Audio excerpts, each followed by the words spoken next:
Today, we are going to explore the erasing functions of two popular apps, Fotor and Picsman. First, let's take a look at Fotor's erase pen function. Click to remove object now, then import the picture.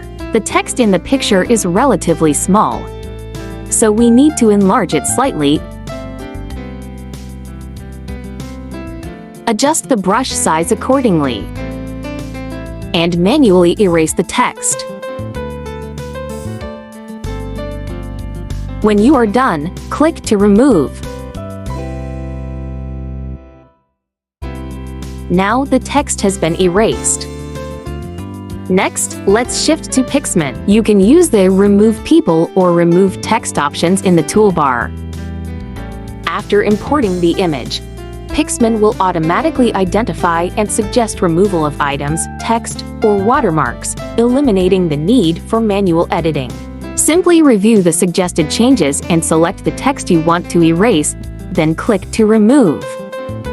This makes the process faster and more efficient, giving you a cleaner result with less effort.